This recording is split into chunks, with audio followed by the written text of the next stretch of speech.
There you go. Got it. Thank you. Well, thank you everybody for taking time out of your day to join us for our webinar on wireless risks and technology safety. I'd like to introduce Deb Hodgson of New Hampshire for Safe Technology. She may have to run. She's got other matters she's got to attend to this afternoon. But Deb, if you want to say a quick hello. Hello, everyone. Thanks for joining us today. And yes, I may have to duck out. We have some critical things going on here. But I just want to thank you for joining us in our bi-monthly information sessions that we're trying to help educate people in simple ways that they can protect themselves from an invisible toxin. And for those of you who are not familiar with me, my name's Deb Hodgson, and I'm one of the co-founders of New Hampshire for Safe Technology. And we work very closely with Cece and Massachusetts for Safe Technology. And I, in 2017, realized I was affected by EMFs, contacted my state rep. Oh, I gotta go. Sorry, Okay. I'm sorry, I gotta go. No, that's okay, Deb. Go take care of your loved ones there. Okay, so I will follow on from where Deb left off. She contacted her state rep to mention the wireless radiation issue. And I'll just stop her video there too. And Representative Patrick Abrami has been an engineer for his whole career. And when she taught him that she got so sick and her doctors couldn't figure it out, she paid thousands of dollars out of pocket. They couldn't figure it out. And then ultimately she wound up doing her own research and realized that her symptoms lined up with microwave sickness. So Deb wound up removing the exposures that she had control over in her home. And all of the symptoms started to go away, seemingly unrelated symptoms with heart, with skin, with head, with sleep, you know, this whole constellation of issues. And it's hard when this happens to you because nobody else has any understanding about this issue. And your children and your spouse may look at you like you've got a tinfoil hat conspiracy theory going on. But Deb's adult children had given her a plant that she had in her kitchen, and it pretty much sat there doing nothing. When she removed the wireless exposures from their living areas, that plant grew like 15 inches in 2 months, I think she said. So that was physical evidence enough for her family to start supporting her instead of giving her a hard time about it. So when Rep. Abrami came and knocked on Deb's door to ask to be reelected, she taught him what had happened to her. And this went completely contrary to what an engineer has been taught. They say you have to have heat from a device to have harm. And as we'll look at in a moment, that's simply not true. There are all sorts of biological effects happening from all wireless transmissions. And we'll take a look today too at where those transmissions are coming from. So thank you all for joining us today. I'm going to take us into a screen share, and I will tell you a little bit about how I got involved in this issue. And Eileen, can you give me a nod if you can see my screen? Okay, great. Thank you so much. So Deb Hodgson, who you just met briefly, Jen White and Lori Schreier have all been working on this issue along with others in New Hampshire. So they formed New Hampshire for Safe Technology, modeled a lot after what we've done here in Massachusetts for Safe Technology. And we invite everybody to, go out to our website where we put the information together, hopefully in a way that's easily accessible. And we've got the science and everything that we're going to cover in today's presentation. You can go pound around at Massachusetts for Safe Technology and find additional facts that you may want to share in your community. So I was just a good doobie mom when my kids were in school, and we kept hearing about this 21st century classroom and how all our kids were going to need to have this amazing technology to succeed in the world. And, so I did what a lot of parents today do.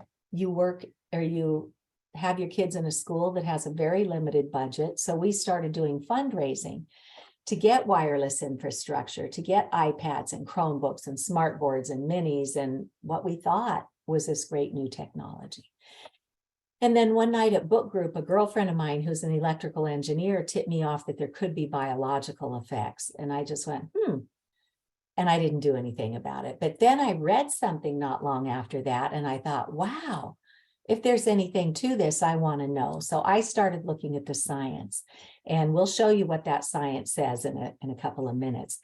But ultimately, Ashland Public Schools here in Massachusetts became the first in the nation to even have this little sign hanging with best practices for mobile devices that basically says, turn these things off when you're not using it, turn off the wireless when you're not using it, and always place a radiating device away from your body and keep your distance. So that's how I got started. And then I worked with Senate President Karen Spilka here in Massachusetts. She's my senator in Ashland.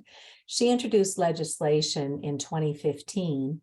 And then when Deb worked with Representative Patrick Abrami in New Hampshire, she introduced him to me. They drove down to my house here in Massachusetts. We sat at my kitchen table for the afternoon and further helped him to connect the dots on why this issue is so important. So we've done some really good work with legislation, and we'll tell you a bit about what we think is happening this legislative session because new bills are being filed.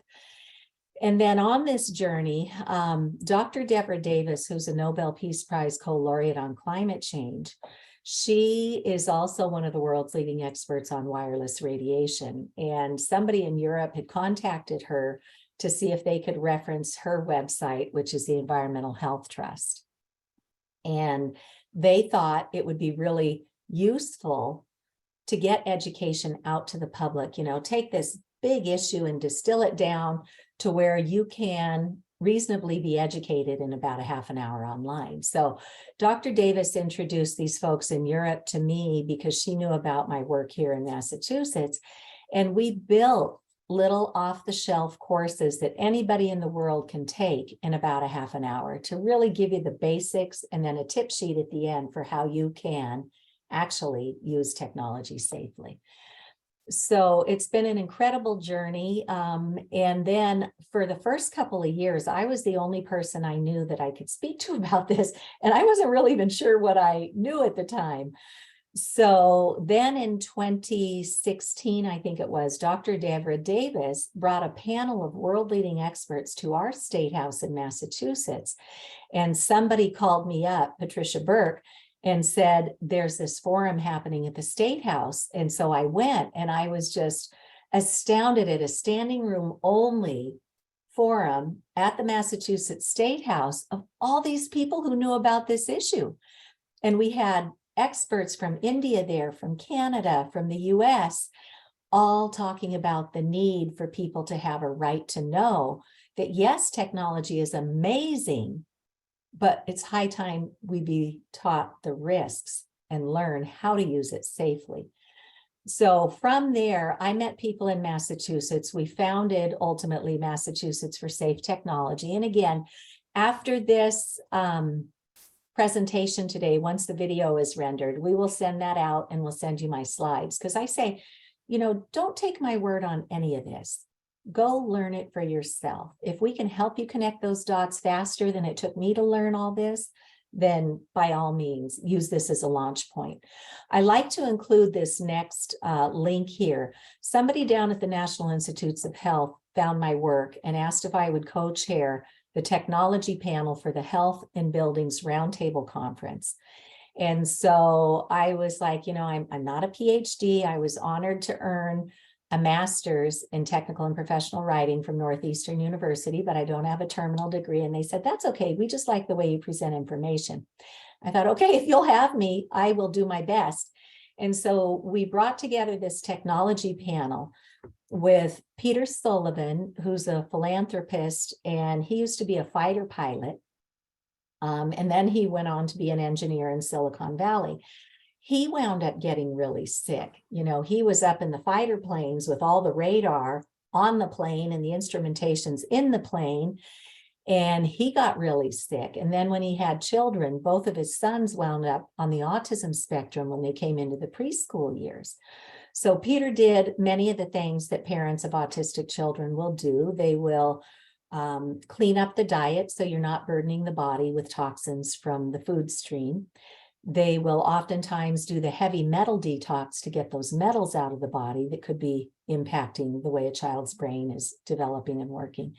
Today, he tells parents, as a first line of defense, do a digital detox. And Peter figured all this out.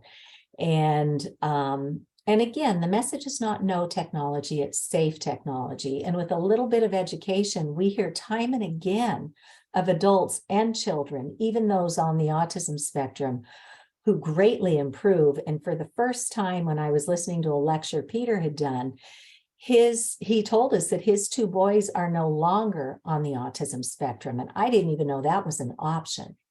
But apparently, if there are de novo mutations, it means it didn't come from mom and it didn't come from dad. It came from somewhere in the environment. And if you can clean up the environment, then you may see incredible gains in one's health, just like Deb did when she got rid of the wireless at home. So also on that panel, we had Frank Clegg, who's the retired president of Microsoft Canada. When he retired, he wanted to get to the bottom of this and say, what do we really know about wireless? He reached out to a dozen of the world's leading scientists and doctors and came back to North America and said, FCC guidelines don't protect us. Canada's safety code 6, they don't protect us. So Frank Clegg, bless him, instead of just enjoying a cushy retirement, he founded Canadians for Safe Technology, and he and a group of Canadians are up there trying to do what we're trying to do here in the US, and that is to give the public the right to know that they should be able to choose how they access their technology and to do it safely. So we also had Theodora Scorado on that panel, who's the executive director of the Environmental Health Trust that Dr. Davis founded. And she talks to us in these lectures on what they've done in Europe and other places where there's a lot of positive encouragement that people are choosing safe technology. And then we had Dr. Martin Pall, P-A-L-L, Dr. Pall, who's one of the world's leading scientists on this issue. And he, in 10 minutes flat, tells us biologically what the science says, what this radiation is doing to us. So I like to include this link to the technology panel at the NIH, because when you open this conversation with others, many people go right to tinfoil hat conspiracy theorist, right? So let's bring them the experts and do it. All of our talks were under 10 minutes for this NIH forum that we were in. So that might be one of your best go-tos for getting credible information out very quickly. And then one of the major gaps that we had when I fell down the rabbit hole with this back in 2013 is so many people were getting sick and misdiagnosed because their medical team had no idea about this invisible toxin. And if the pandemic has taught us anything, it's that we need to be vigilant with invisible toxins in our environment. And so we're so very grateful that Dr. Lynn Patrick in 2019 did the first US-based EMF medical conference. Now, I'll just take a minute to explain a little bit of the alphabet soup that we swim around in here. So EMF stands for electromagnetic fields. Those are the pulsations of microwave man-made radiation that come from all of our wireless technology. There's a whole spectrum of these man-made frequencies, like there's extremely low ones that come off the power lines. And then there's others like the gamma rays and stuff. But what we're going to focus on is the middle section of the microwave spectrum. So electromagnetic fields of radio frequency radiation or two-way microwave radiation. It's all the same thing. It's this man-made energy that's way too strong for biological cells to survive in this type of electropollution. But the good news is now, because of the pandemic, when we planned the medical conference for 2021, we couldn't go out to Scottsdale, Arizona, because nobody could travel. And so we had to pivot, and bless Elizabeth Kelly, who formed this conference. She worked for years on this.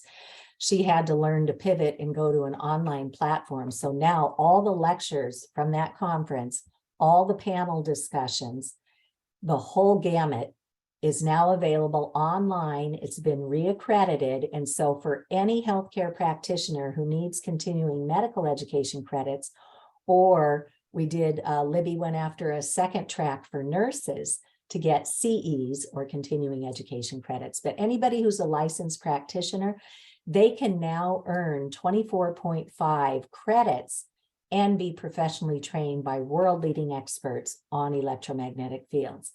They just dropped the price again because they have only until June 15th to register for this and July 1 to apply to get those credits. So they just dropped the price again, hoping that you and I can tell all of our healthcare practitioners, our doctors, our dentists, our nurses, and our local first responders, firefighters need to have continuing education credits too.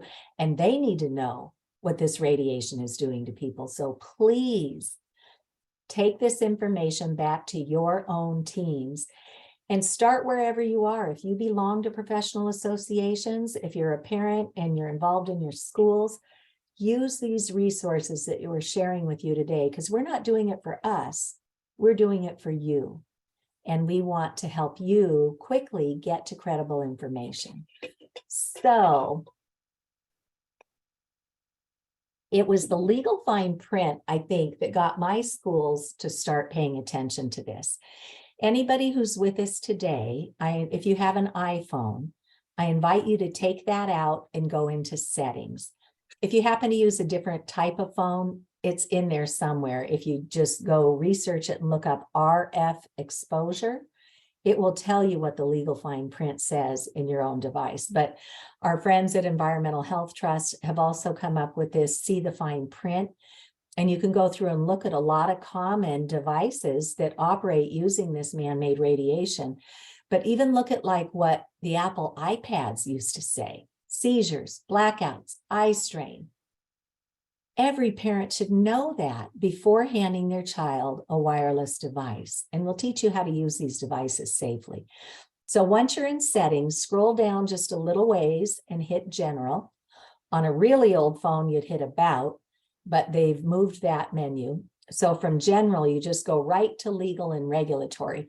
And I liked it when the about was in there because you could remember the acronym GAL, like this gal told you where to find it. So once you're in legal and regulatory, about 4 down, you'll see RF exposure. That's radio frequency radiation, or two-way microwave radiation that the industry politely calls energy. And it's this invisible light energy form. In that fine print, it says, we tested this device at a distance away from the body. So if you're tucking it in your bra, if you're holding it in your hand, if you're sticking it in your waistband or your back pocket, you're exceeding the FCC limits for public radiation exposure. Now, the problem here is the FCC was just sued for ignoring 11,000 pages of scientific evidence of harm. They never safety tested this for biological effects, just for how much heat it would take to raise the temperature of a gel inside of a mannequin's head. We have no biological safety limits on this, and the FCC got sued and lost because they have ignored the science on this. So we need to take matters into our own hands, learn what we can learn, and then have the right to choose how we connect to the internet. So in the second paragraph, or maybe a little further down in your fine print there, it offers you some good advice that says, if you don't want to exceed those FCC limits, don't touch this thing. They say to use a hands-free option like speakerphone or a headset. But if I were you, I wouldn't use a headset with a traditional wire in it, because as soon as you plug anything metal into a radiating device, metal really amplifies radiation. So if you plug in a traditional headphone into your device, the radiation is just going to hop up and just cruise right on up to your brain. There's a solution for everything. This one is called a hollow tube or an air tube headset. You would plug it into your radiating device, set that device as far away from you as you can, and then these little ferrite beads break the radiation and just go off to a hollow tube with no metal You know, I saw a pair of hollow tube headsets, but they put a magnet on it to hang it around your head. And like, you can't put a magnet up to the brain. That's going to pull in all the ambient radiation. So only put plastic up to your head if you feel like you have to use a headset. Those earbuds are a really bad idea. So in my work, oops, Eileen, Dwayne, can you please mute yourself? Sorry, yes. Okay, here we go. So when I started learning that there were scientific devices that could help us get our head around these invisible exposures, I bought myself one after I circled my tail for a while, but you know, I brought this stuff into my kids' school, so I could not do this. I really want to try to protect our kids especially. So I find out that there are meters that we can purchase. And the one that was recommended at the library or at the medical conference is this one on the right. The one on the left, these are comparable devices. The one on the right is just a little more current. It's got a little additional feature in it.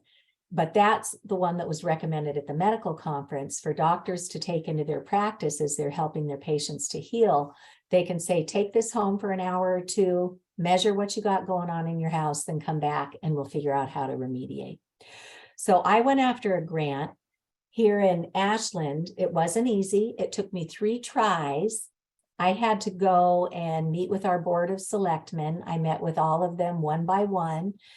And then after 3 grant cycles, they finally said, okay, we'll give you funding to put one of these on loan in the public library, conditionally that the library trustees also agree to take that into circulation.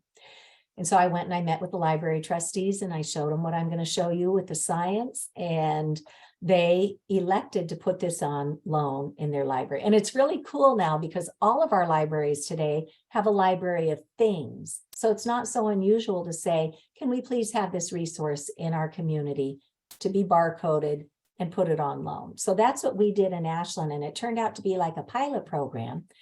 In Newton, Massachusetts, a doctor and I went after a cultural council grant, and we got one put on loan in their library in collaboration with a screening of an award-winning film called Generation Zapped, and we'll show more about that in a minute. And then out in Pittsfield, Massachusetts, where Verizon put a cell tower on top of a family, that cell tower made that community so sick, 20 children and adults had to abandon their homes because they were getting all the microwave sickness symptoms that we're going to be sharing with you in a moment. So I'm hearing from people around the country going, hey, that was a pretty awesome idea. And now they're getting community-based meters so people can go out and see what this invisible toxin looks like. So I'd like to, I'll stop my sharing for just a minute here, and I will give you a demonstration of what this radiation looks like. So here in my house, knowing what I know about this radiation, after I stopped circling my tail, I thought, I'm the mom. I'm responsible for, sorry, I had to admit, Shirley, I'm responsible for the health of my family. So once I stopped circling my tail, then I went ahead and invested in a meter, and I hardwired everything I could. And we'll give you a little diagram on what hardwiring looks like. But see that flashing green on my meter?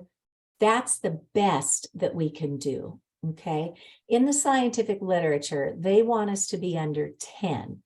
And the unit of measurement is called a microwatt per square meter. So that means basically in like 3 feet of air, how much of this man-made radiation is out there. They want us to be under 10. Right now I'm at 3.4, okay? That's pretty good. I still get a little bleed through from my neighbor's routers.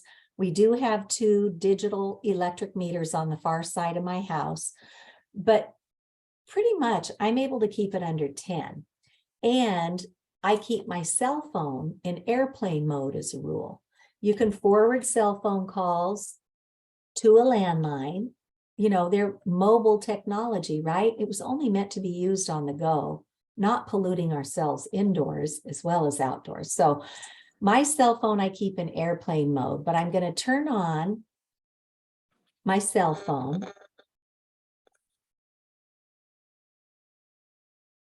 And this is what it's doing. Our cells, our biological cells feel this, but we can't usually hear it.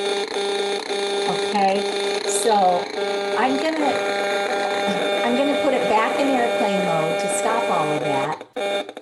And then I'm gonna tell you what happened. It went all the way up into the red zone to the extreme levels.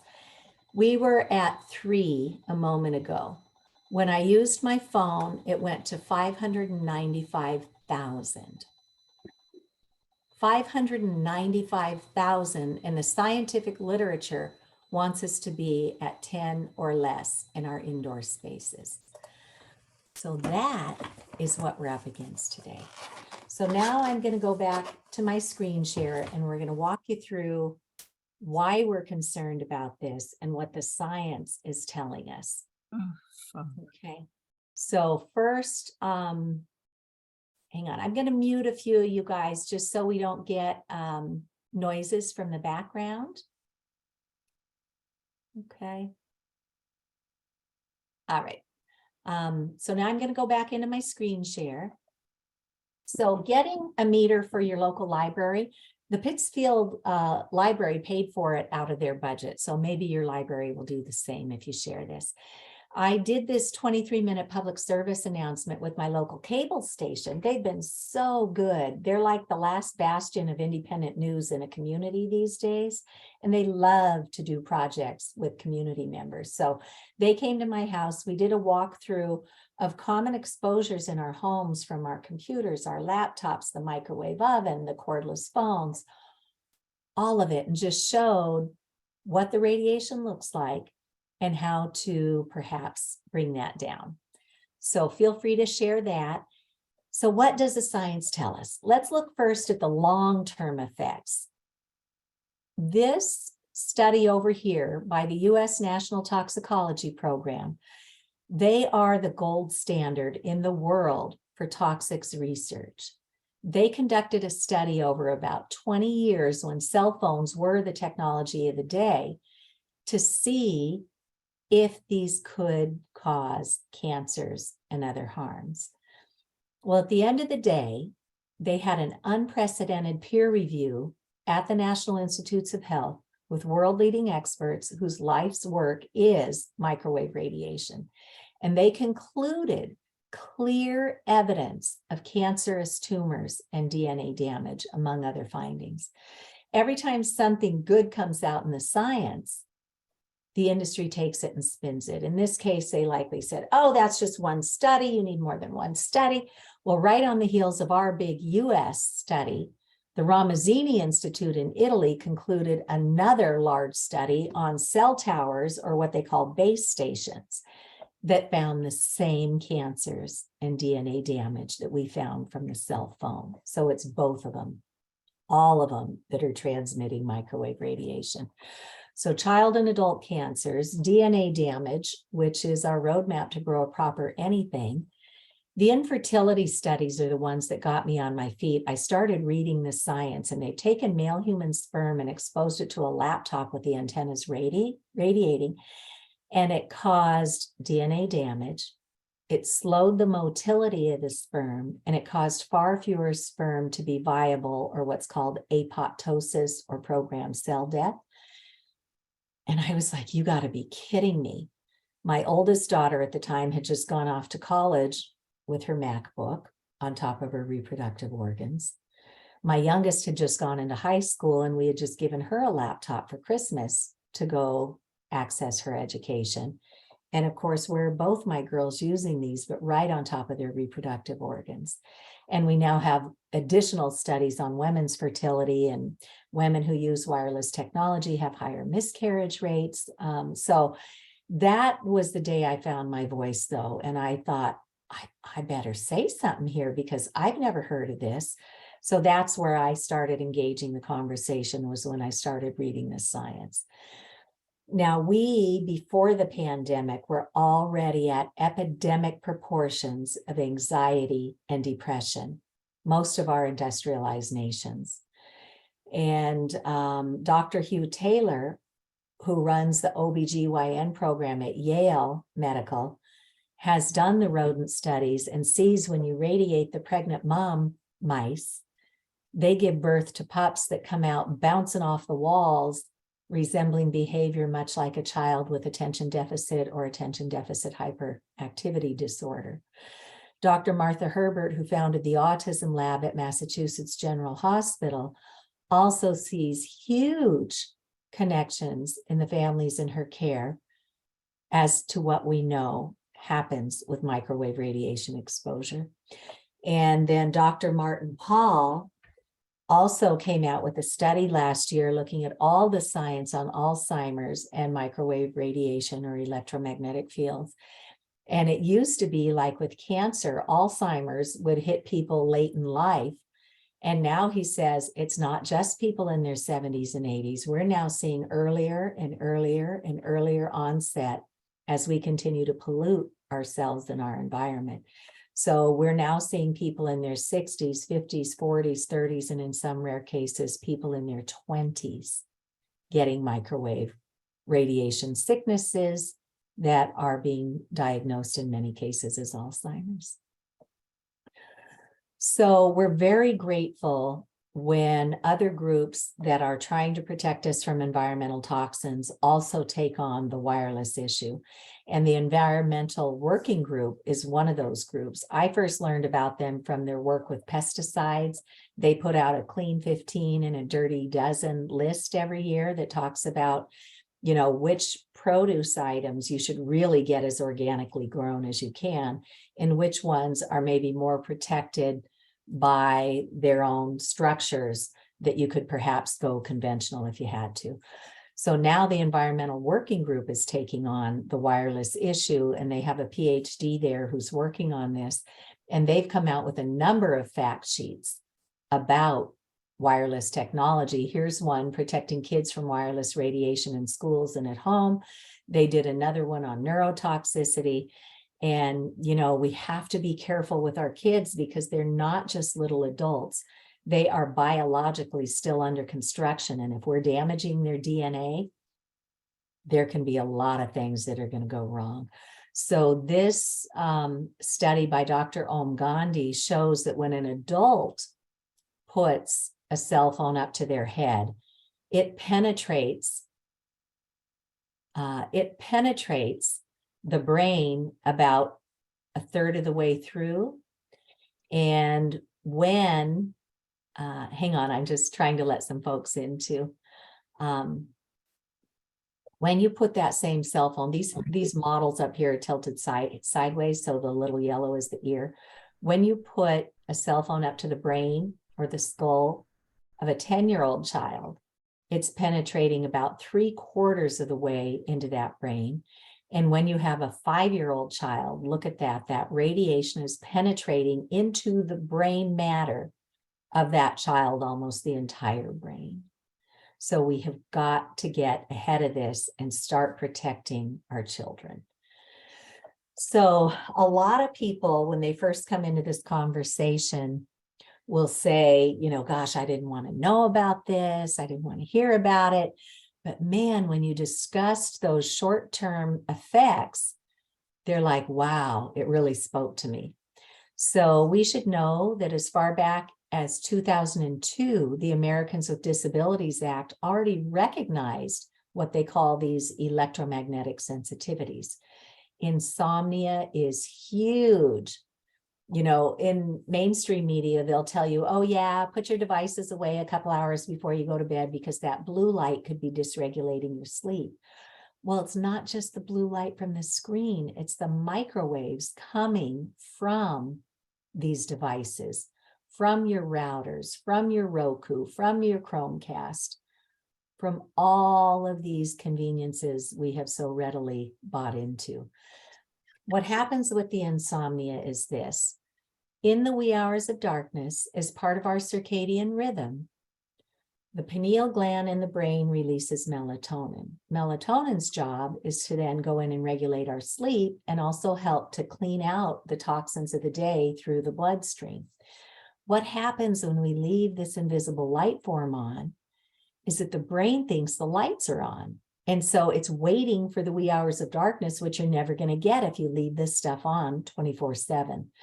So we've just now dysregulated our sleep mechanism and our ability to clean up our biological systems. Headaches, stabbing, searing headaches, migraines, nosebleeds, ear bleeds, chronic fatigue, where we just can't get ahead of this because remember, we are disabling our biological mechanism to do cell repair and regeneration while we sleep, because a lot of people aren't sleeping right today. Pain from identified sources, skin, heating, flushing, tingling, heartbeats that go too fast or too slow based on what your own body does. Cognitive impairment, again, Alzheimer's used to be an old age issue, no longer. Anger, behavior issues, and this was one of the most heart-wrenching things at that medical conference, was to hear more than one of those scientists and doctors say, if we do not get this toxic exposure out of our environment, we can well expect many more of these behavior issues that we're seeing with the mass shootings and children having major problems. So it's happening in real time. We don't have to wait for it, but we do have to take charge of everything that's within our control. And real quickly, it's not just you and I, it's every biological cell on the planet responds in one way or another to this electropollution. Our pollinators and our birds, they have built-in navigation systems that are meant to be, you know, this symbiotic relationship with the Earth's own electromagnetic field. That vibrates at something called Schumann's resonance, which is 7.83 hertz, which is like a billion times less than what this microwave radiation is delivering to us. So when we introduce this whole layer of electrosmog and we understand the science, it's not a huge surprise to say, well, geez, no wonder the bees can't get back to their hives, right? Or these waves, some of these waves and the millimeter waves for 5G are the same size as our poor little pollinators. So they're just getting bombarded with this stuff.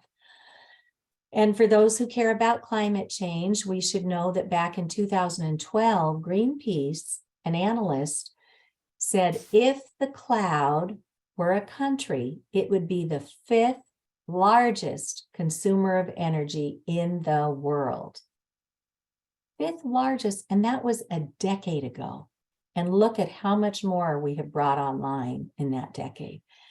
So there's, you know, so much that we can learn from and then make personal choices in how we use our devices and try to reduce our footprint with our technology consumption. So when I fell down the rabbit hole, I'm scratching my head going, look, if this is as bad as little me can find in the science, surely somebody's got to have our backs on this, right? Well, then in 2015, Harvard's Law School Center for Ethics came out with this amazing report called Captured Agency, How the Federal Communications Commission is Dominated by the Industries it Presumably Regulates. So notice that they use this revolving door as their graphic, and that's literally what we're up against, is federal agencies captured by industry that are now looking out for their bottom line and not the public health and public safety. ProPublica just did an article in November about this same issue here. And the FDA is the one who did that big study. They commissioned that study 20 years ago on cell phones. They should have taken those results and translated that into public policy. But what did they do? They went to their buddies at the FCC and said, nothing to look at here. Keep doing what you're doing. Go ahead and radiate people at levels this high. But the science is showing harm at hundreds of thousands of times below that. So why would Dr. Jeffrey Shuren at the FDA do that? Well, you don't have to look very far into his background to see that he's married to a woman who has a major conflict of interest. She's a partner in a law firm that represents the wireless industry. So he should be nowhere near that body of science. But again, we need to take things into our own hands here. The corruption goes all the way up to the World Health Organization. Who would know when you do a cursory look, what does the WHO say on this? They have things still up on their website from years ago saying, oh, well, there could be something, maybe, maybe not. But what should come up is that the WHO has reopened their investigation on cancers, on electromagnetic sensitivities, on infertility, on impacts to children, on impacts to the environment. And nobody knows, because that's not what comes up on their website. But you can get to that here through this link. But just like we have conflicts of interest with our federal governments and our state governments in many cases, and our local politics in many cases, we have conflicts of interest all the way up at the World Health Organization. There's two groups up there.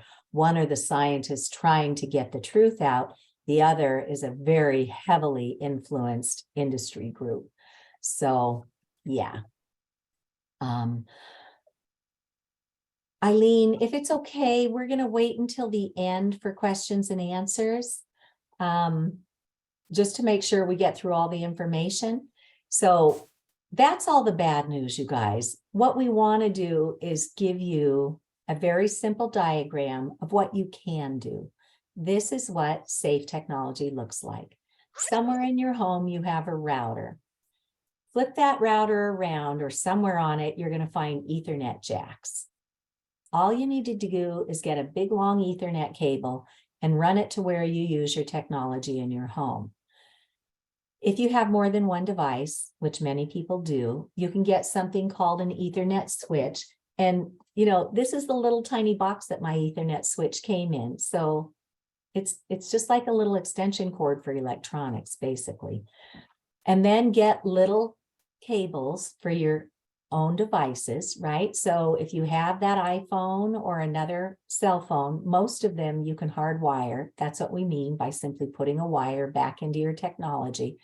You can get these little adapters, plug it into your device, and then go into your settings and turn off the cellular antenna, the data, the Bluetooth, the Wi-Fi, the locator, the hotspot.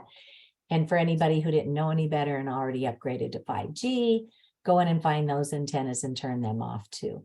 But like I said, you can forward a cell phone call to your landline and have perfectly safe technology. So it's not rocket science to fix this. First step, plug everything back in. Second step, turn off all the antennas that you can find. But the third step is important. You have to measure, because like my printer, I thought the antenna was turned off. My daughter came home, turned it on. She told me she turned it off, but I was sitting here feeling like, wow, I don't feel so good sitting here. I turned on my meter, and sure enough, it was still radiating from my printer. So I went online and looked up the manual. It turns out there were 3 antennas in that one printer, and only one of them controlled the little faceplate glow thing that told me when the antenna was on. So it wasn't rocket science to fix. I just went into settings, found all 3 antennas and turned each one off. And then I measured again, and I had a safe environment once more. So it's a lot to get your mind around, to shift your mindset from all Wi-Fi all the time, because that's what we've been sold, to, okay, I'm going to have excellent technology, but without the radiation. And guess what? Once you plug all this back in, I brought this little setup home for my daughter when she was in high school. And I said, okay, honey, let's try something. And, she was 15 at the time. She's rolling her eyes at me. And I said, no, seriously, plug this in. So she did. And I said, go into settings and turn off your antennas. And she did. And I said, all right, do something that you'd normally be doing, like when you're doing homework with your friends or whatever. She goes, oh my gosh, Mom, it's so much faster. And I went, yeah. And, my mom brain's going, and it's safer, and the signal is more reliable, and your data and your privacy are far better accounted for. when you use a connection that runs through a wire instead of all your information flying through the air and all that radiation flying through the air. So this is what safe technology looks like. So we could end it here, but I always want to give everybody hope. So now we're going to look to see where this radiation comes from in the areas that you might not have control over, and then what we can do about that. So we've talked about our personal devices and what you and I can choose to do today to begin reducing it to get to as low as reasonably achievable. Some of us have the option with the utility meters for gas, water, electric, solar, propane, however you get your energy.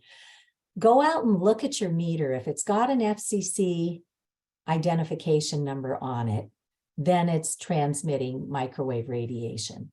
We have 2 electric meters on our home because we have a solar system and then regular electric. And I sat down and measured how many times a day that was pulsing because I was about to testify with the Massachusetts Department of Public Utilities. And the industry will tell us, oh, this just pulses a couple seconds a day, right? Well, I sat there for 30 seconds and then I did the math. It turns out that thing was pulsing 17,000 times a day into my home. I was doing this from my dining room. So they will always simplify things and try and take the easy way out. But when you measure, if you have a child or a pregnant woman or an elderly person or anybody with an existing health condition, or even a perfectly healthy person, and you put them up against a smart meter night and day, chances are very high that they're going to get very sick from that. So they pulse radiation continuously. Remember how I said radiation likes wires? Well, it likes pipes too. Anything that's metal, this radiation can hop onto and move around on and can virtually turn your living space into a giant antenna. There's also far too many reports of these things being installed improperly, causing fires and explosions. And then there's the whole privacy issue where they are harvesting your data through this internet access to your data and then selling that off to third-party vendors who want to sell you product based on your usage habits. And at the medical conference, they said when these smart meters go on, either individually or when a whole bank shows up on a condo or an apartment complex, these doctors are seeing an uptick in people in their practices presenting with microwave sickness symptoms.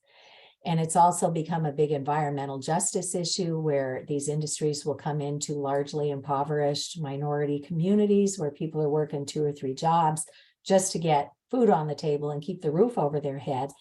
They'll come into these communities, roll out their toxic products, and then say, hey, it looked great here. Now we're going to roll it out all across your state. Or, hey, New York, hey, Rhode Island, look at this great pilot project we did in Worcester, Massachusetts. You guys should jump on the bandwagon too. So we see this as a big environmental justice issue. So Jeremy Johnson is a Silicon Valley engineer married to a medical doctor. They both got really sick and nothing in her training could teach them what possibly could have happened. It was this bank of smart meters that went on their condos. So Jeremy Johnson did a TEDx talk that lasts, most TED Talks are 15 minutes or less. So he does a really good presentation for engineers and anybody else whose life's work may depend on developing this technology. They should have a balance of facts so they can use their brilliance and create safe technology solutions.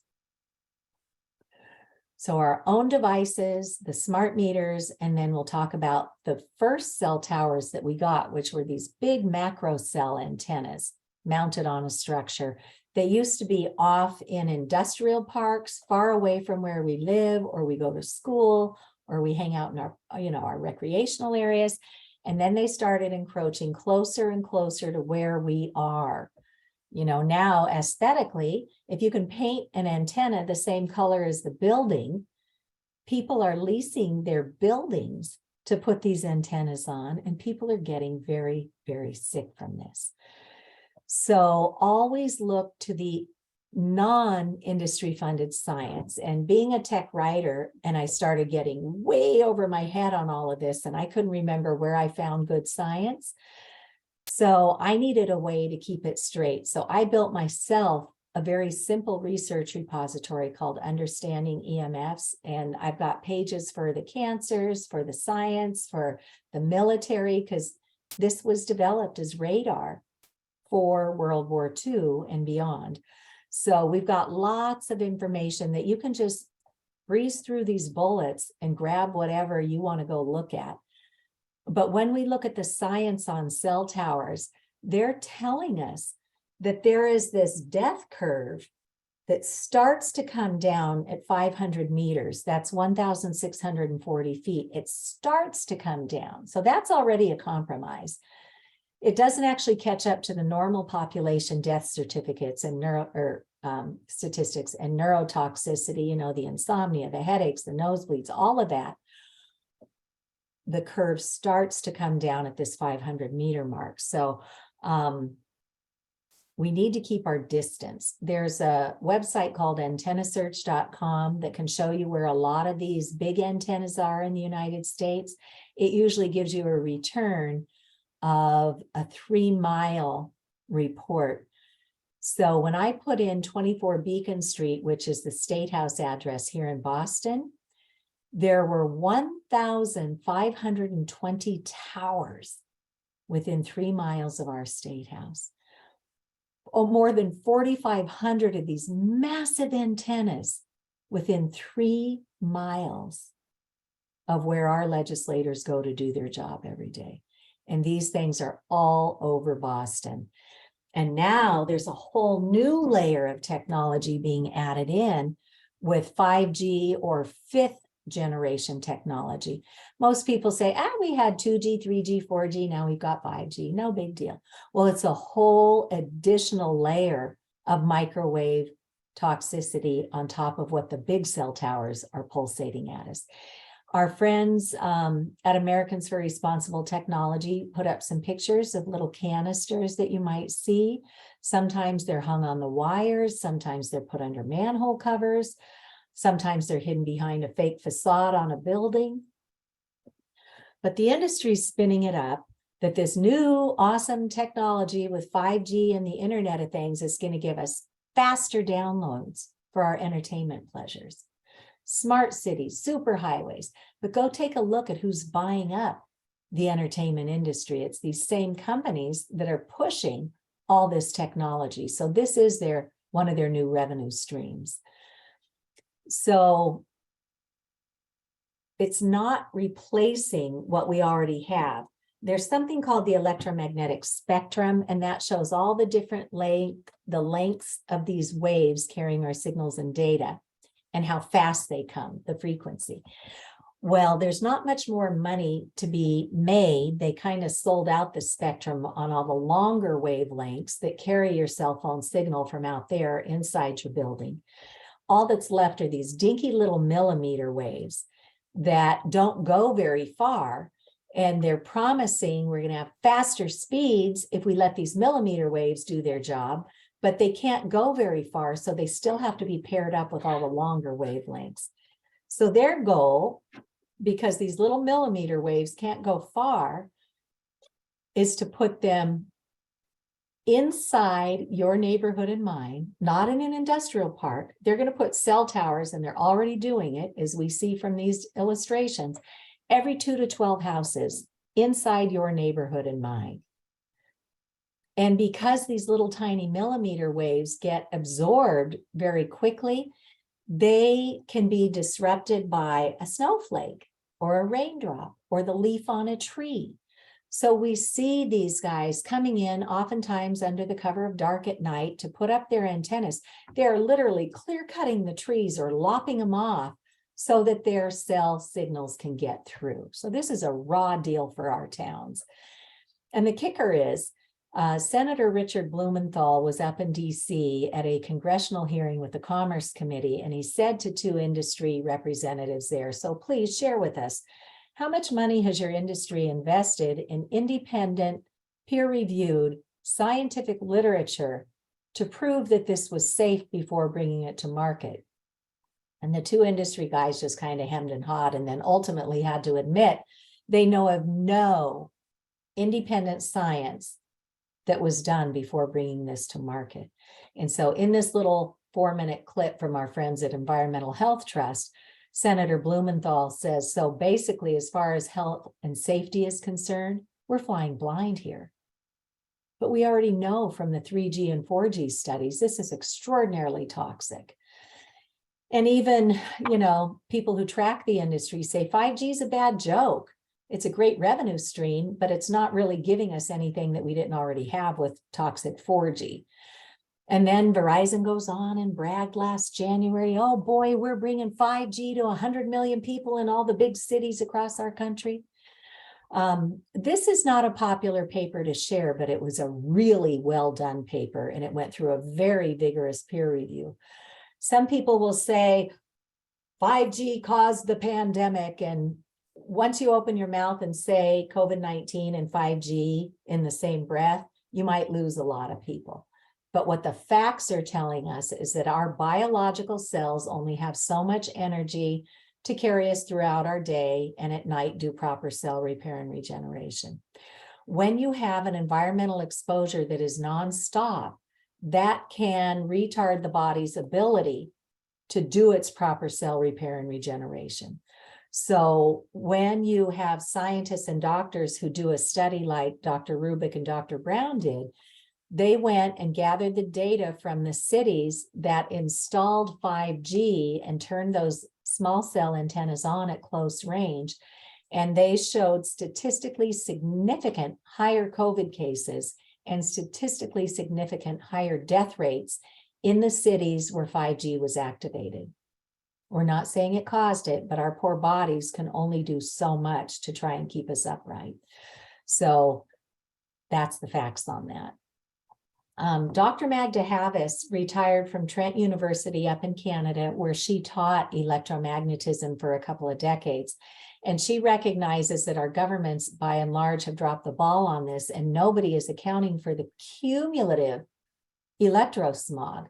So she's asking us, citizen scientists who invest in this Safe and Sound Pro 2 meter, to go out into our communities, and she'll give you a little sheet to put on a clipboard, and you just go out and take measurements for her protocol, and then you enter that data into her database.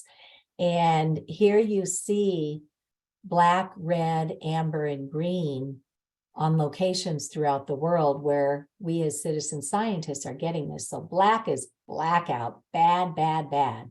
Red is you're in the danger zone. Amber is you're heading into trouble. And green is you can probably do all right if it's less than 1,000 of these microwatts per square meter, presuming you're not at home underneath something that's pulsating all day and night. So there was a Salzburg convention many years ago that came up with this outdoor exposure limit of 1,000 or less. But let's see what that looks like in today's real world. So we want to be less than 1,000 outdoors, less than 10 indoors. At one of the fire departments in New Hampshire, it was 417, not bad. They didn't have a cell tower at their firehouse. Keene, New Hampshire at the time, getting up into the yellow zone. We now know that the industry came in and started putting small cells in at the curb, right in residential areas in Keene. So that would probably be different today. In Nashua, New Hampshire, we're in the red. Concord, New Hampshire, Deb and I did this reading during the pandemic where there weren't a lot of pedestrians or cars going by with radiation emitting, but it was already in the red zone in a very much of a ghost town. And then in Stratham, New Hampshire, where Deb lives and Representative Patrick Abrami, they were already headed into the blackout because there's a big cell tower that got put up on their main strip. In Boston, another member here and I went and walked her neighborhood on Hanover Street, which is the north end where all the really lovely Italian restaurants and bakeries are. See what looks like this pretty light post? That's actually a cell tower. That's a small cell sitting right there where all the tourists come and go all day long. And they queue up and they wait for a table in these restaurants, standing right underneath these cell towers. So it's bad. But there's always hope. Martin Luther King Jr., he taught us that when we actually make meaningful change, it comes through 3 channels. One, the public learns, and that's what I hope we're able to help you guys with, is to tee this up so that you can learn and then help others learn. So the public engages, eventually it goes through the courts, and then eventually public policy catches up, in this case, to the scientific facts. So let's take a look quickly at the courts. There are so many lawsuits that have been going on and continue to go on. I mentioned that the FCC got sued for ignoring 11,000 pages of harm. This was done by the Environmental Health Trust, Children's Health Defense, and a number of others whose lawsuits were merged. They won, and the Ninth Circuit Court of Appeals in Washington, D.C. concluded that the FCC was, quote, arbitrary and capricious in reaffirming those toxic levels of microwave radiation. So they've sent it back to the FCC to do better. But it's been 1.5 years now, and we've got the fox watching the hen house at the FCC. They have not taken any meaningful action to protect you and I today. But again, you guys can skim through here. There's a lot of lawsuits going on all over the place, including here in Pittsfield, where for the first time in the United States, a board of health investigated this when all those children and adults and pets and pollinators got sick. And they said to Verizon, here's an emergency order. You've got 7 days to come to the table and tell us why we should not issue an emergency cease and desist order against you to turn that cell tower off. At the last hour of that last day, Verizon did not come to the table. They went to the court and sought an injunction against the Board of Health, which is, it's their duty to protect the community from pollutions and nuisances. So they were ready. Their Board of Health had already consulted with state level attorneys, and they believe they are in the right that regardless of what the FCC says, once that cell tower goes up and it's turned on, if it's making people sick, it's the Board of Health's responsibility to intervene and to fix that. So that's what's happening out in Pittsfield today. The mayor and this attorney Pagnotta, who's their city solicitor, they would not give their Board of Health the funding to take this through the courts and protect these families and get them back safely to their homes. So now the citizens are suing the entire town, the city council, the mayor, the solicitor, who's got huge conflicts of interest because he also represents the wireless industry. So it's horrible all the way around, but they're going to have a lawsuit hearing in Pittsfield on Valentine's Day. So we hope that's a good sign and that they may prevail and get back into their homes. First time in the United States, a court recognized you don't have to have heat from harm. That was at a school where children were getting sick from the microwaves. So again, there are many lawsuits happening. We just don't hear about them through mainstream media because mainstream media is owned by the wireless industry and their parent organizations. So take it to the public, take it to the courts, and then take it to public policy. So I'll share with you briefly things that give us great hope. As we mentioned early on, Deb's state rep, Patrick Abrami, figured this out. We helped him. He came up with a bill that asked all these really pointed questions. You know, why did the insurance industry long ago recognize this as a world-leading risk? And they put exclusions in their policies, which can leave our towns holding the bag if we don't update our zoning code to make them prove they have pollution coverage from microwaves or electromagnetic fields. And then everything we looked at the fine print, why is the FCC dropped the ball? Why is nobody looking at the cumulative effect? So in 2019, in less than a year, we got this law passed in New Hampshire. And during the pandemic, they spent a year speaking to experts. They spoke to the industry. They got everybody to the table and then came out with this groundbreaking report that documents the corruption with the industry and our federal agencies. So this is it. A lot of it is Deb's doing because she volunteered her time to take minutes at the 13 official meetings that this commission held. So all of it's documented here. So big, big shout out to Deb. And to all the commission members who served on this, doctors, scientists, engineers, their state agencies, and the industry. They voted 13-10 to publish this incredible report. It's very likely the best document in our country, along with that Pittsfield Board of Health cease and desist order.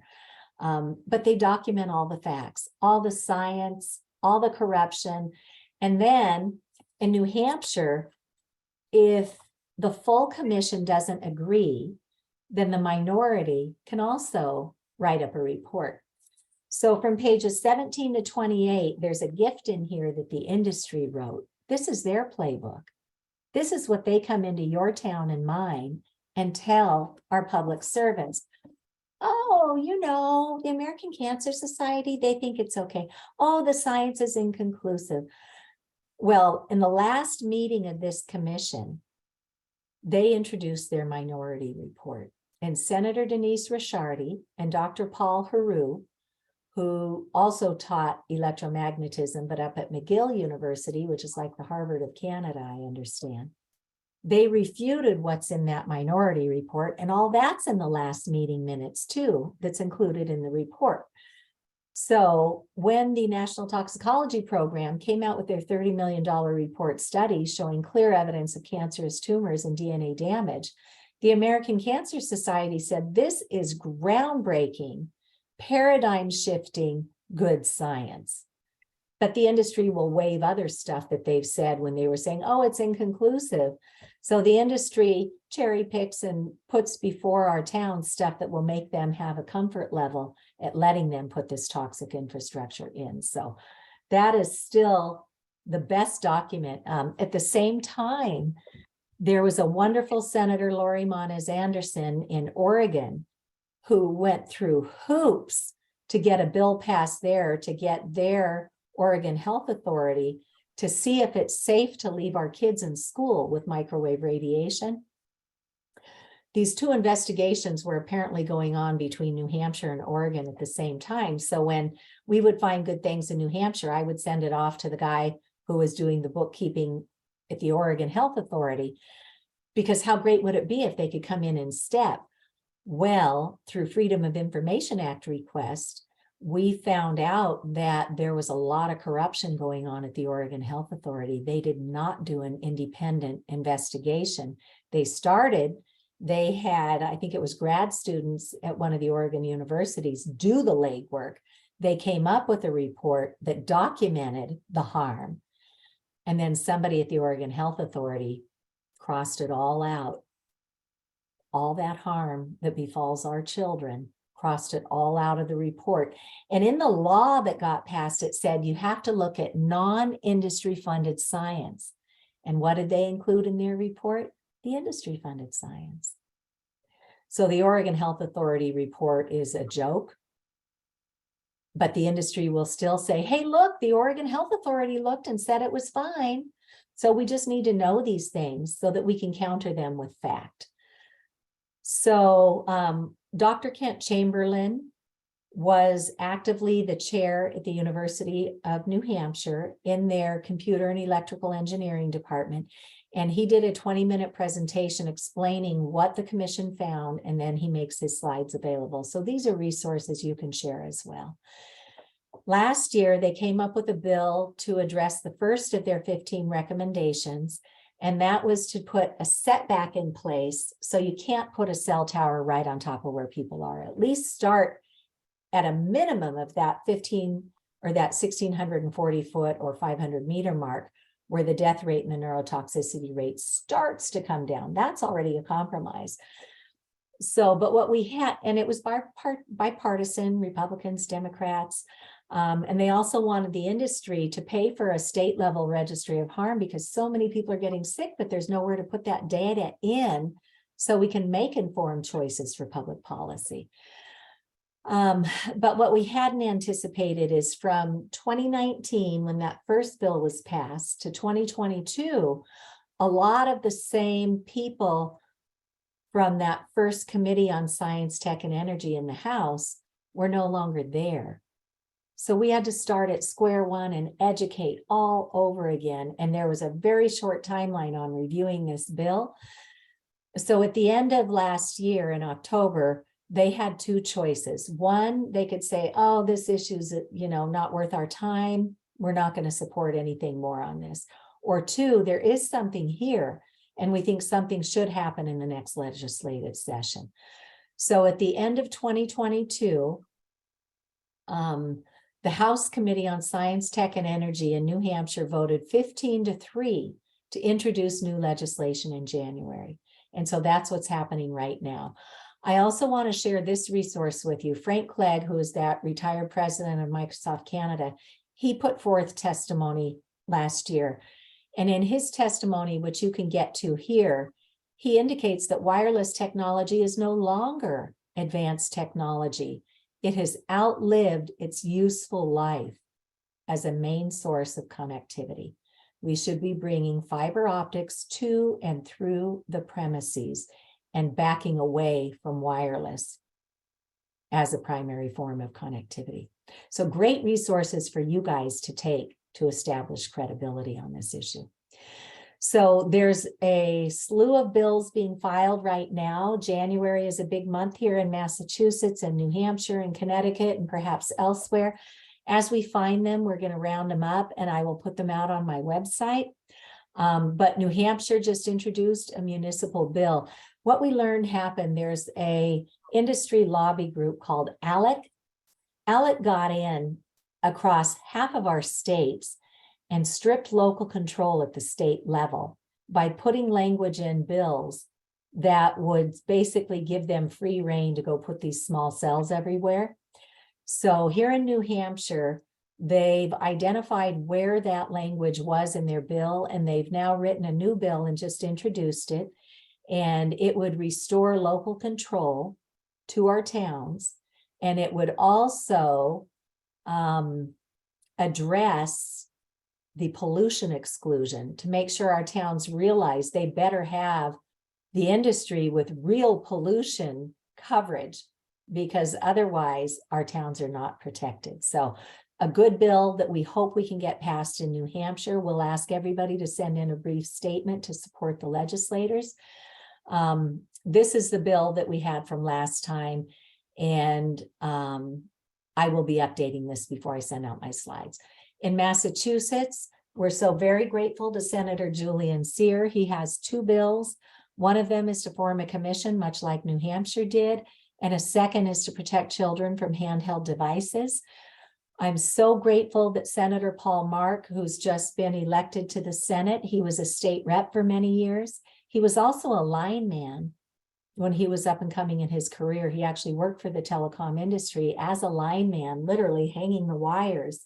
And he knew about his colleagues getting sick out there from the very close range, high magnetic fields off the telephone wires. So we're so grateful. He just brought back the schools bill to get the state level Department of Education to address this.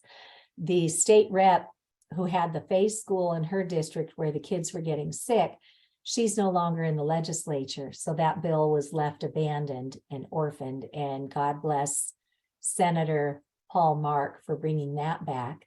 And then Senator Michael Moore is bringing back our smart meter choice bill. So, they have no business putting these toxic things on our homes to begin with. But people who are sick or who know that they may get sick from this should have a right to opt out and not be charged a fee to just simply get data to your utilities. So we're asking for a no-fee smart meter opt-out bill here in Massachusetts, and Vermont already has that. So it's not like we're reinventing the wheel. We just want those same rights. And then we have a wonderful new bill that will give people disability accommodations, because far too many people get sick. And when you're sick, you can't be on your computer, you can't be on a phone because it makes you sick. And so it's a really hard conversation to have. So God bless Scott McCullough He is the attorney who gave the oral arguments in the FCC lawsuit and won that lawsuit. He has written us a disability accommodations bill here in Massachusetts, and he went into our laws and found where these things already exist for other disabilities. And now we're inserting the term that the Americans with Disabilities Act uses, which is electromagnetic sensitivity. These bills have all just been filed in the last week. And so we will have links to these shortly. And when I send out my slides, you can go look at these bills to see if you want to try and do something in your state too. So we have good disability laws here in Massachusetts, and we're going to add a little bit more language to try and strengthen those. Connecticut, Representative David Michelle and Anna, oh, I'm sorry, Anna, I've forgotten your last name in this moment, but they have introduced a preliminary bill that would address small cells and smart meters.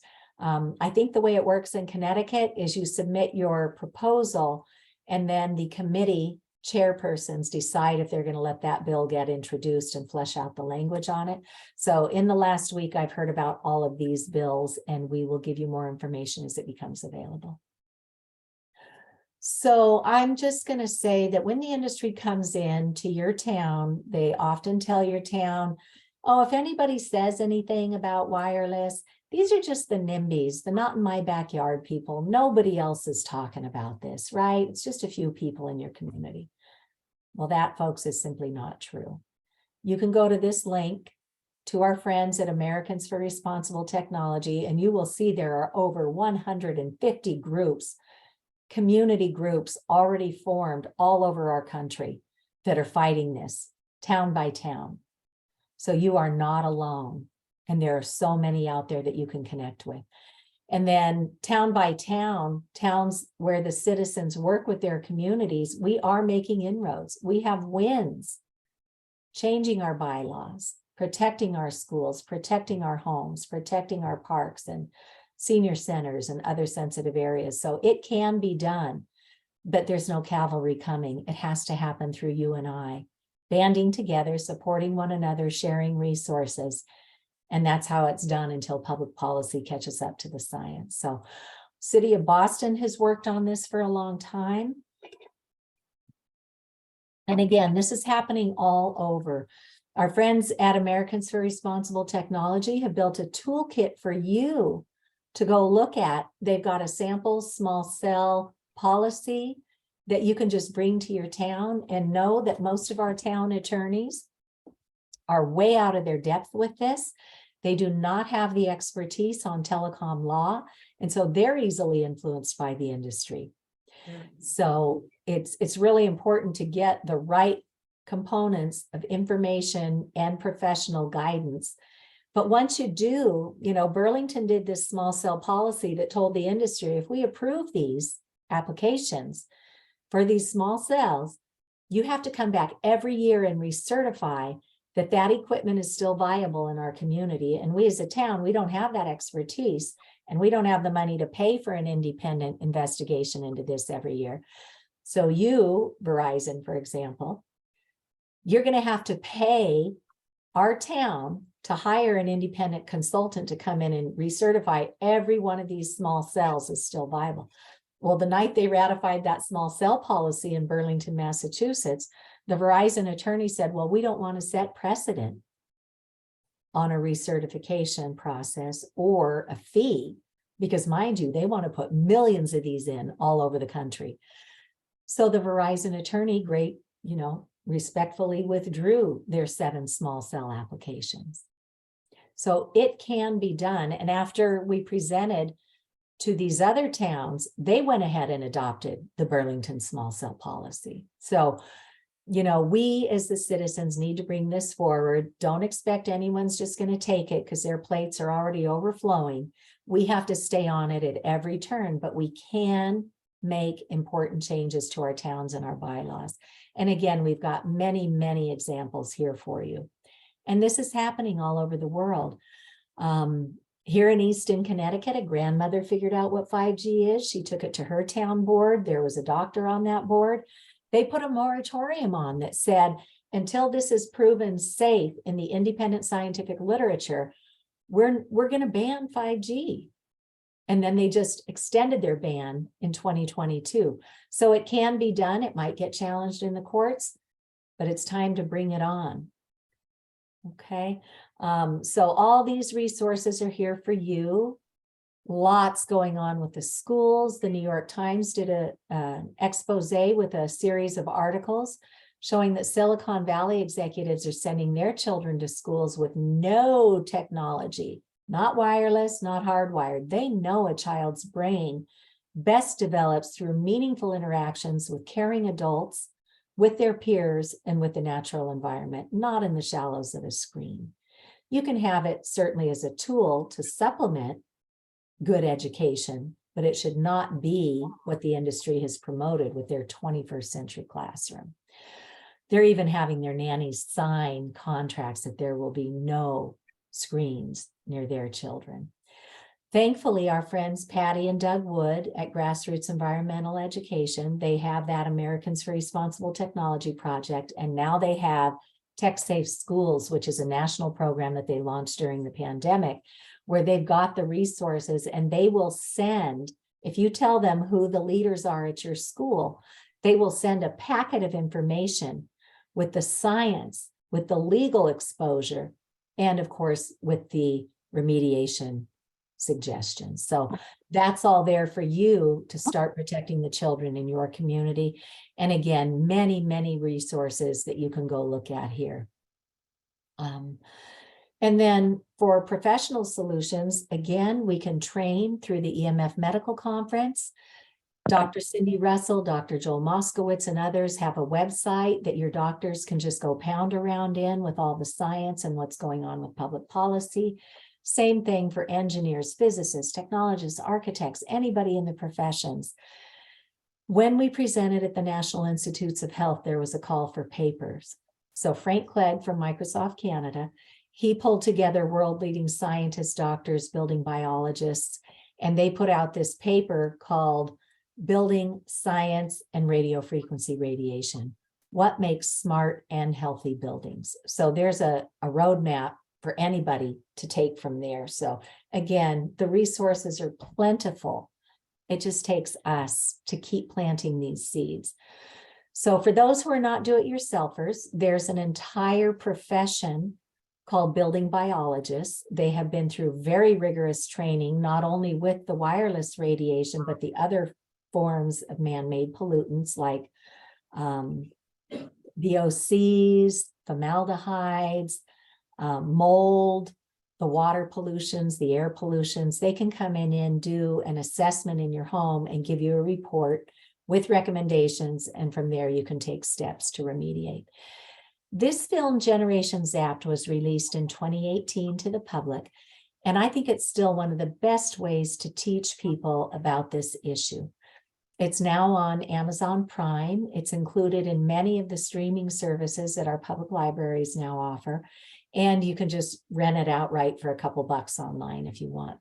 But doing a screening with your loved ones, with your friends, with the parents of the kids your kids hang out with, is still one of the best ways to open this conversation. I'm often hired to come in and do a Q&A or a discussion afterwards, and I can bring people up to speed from when that film was released to where we are today. And again, just teach people baby steps of how we can get started. Look at this. Bert Wolf from PBS does a travel show. Camilla Reese has been a longtime activist in this work. She worked with many of the scientists and doctors and Bert Wolf, and now there's 2 half-hour episodes that anybody can watch. And as I said, Americans for Responsible Technology has this amazing advocates toolkit that will give you sample letters, sample laws, sample bylaws. So you don't have to start at square one. Okay. So again, take back your lives. For people whose lives are just in front of technology, it's so refreshing to set limits for yourself and your children, because you know those kids are watching everything that we do, and we silently give them permission for monkey see, monkey do. But we need to model that good behavior. This little poster here, 50 Ways to Take a Break, I have it hanging up as a reminder to myself to get off my computer and get back outside. Go listen to some music, go dance around your kitchen while you're cooking dinner, go help a neighbor, go walk in the forest, go do what we used to do before we fell into technology so deeply. So I love that poster. And then this book came out. Poor Dr. Conover, she worked so hard on this, and she released her book and then the pandemic hit, so she couldn't go do the whole book tour thing. But I love this book because I had learned about earthing or grounding, which in a nutshell means every living thing is meant to be biologically connected to the earth, because there's an exchange of electrons that help really regulate all the electrical signaling in our bodies, and that's how our cells communicate. When we walk around on rubber-soled shoes, we drive on rubber-sneakered cars, we live off the ground, we've lost that healing connection to be synchronized to the earth's energy like every other creature out there. So Dr. Conover, through this earth prescription, takes us through the 4 seasons and teaches us how we can naturally connect to the earth without having to go barefoot, because here in the Northeast, we can't do that for half the year. So that's a really cool resource that you might like to look at. And then when you get past securing your own living environment and you start looking around at the cell towers that are mounted on the water towers in your community that are encroaching closer and closer, you might pluck up the courage to do something in your own town, and we have those resources for you. Now, our Centers for Disease Control and Prevention, the CDC, they already recognize that man-made and natural radiation can be dangerous, right? They have something called the ALARA principle, which simply means our goal is to get to as low as reasonably achievable. And they publish this for what's called ionizing radiation. And I guess that's radiations that's strong enough to break the atom and cause problems. Well, we're dealing with non-ionizing radiation on all this wireless stuff. So everything that they say for the other kind of radiation, like the sun, X-rays, gamma rays, where you would never expose yourself 24/7 to that, this ALARA principle applies to this other man-made radiation. They have 3 principles. 1, create as much distance as you can from something that's radiating. 2, spend as little time in that radiation as you can. And 3, if you have to, shield yourself. And those are the exact same words of wisdom to everybody trying to figure out how to be safe around today's technology. So distance, time, and shielding. And so we know how to do that, right? So we have resources for our municipal leaders. This Reinventing Wires, the Future of Landlines and Networks, takes our towns through, and it's free and it's online, takes our towns through a dozen or more reasons why wireless is just a raw deal.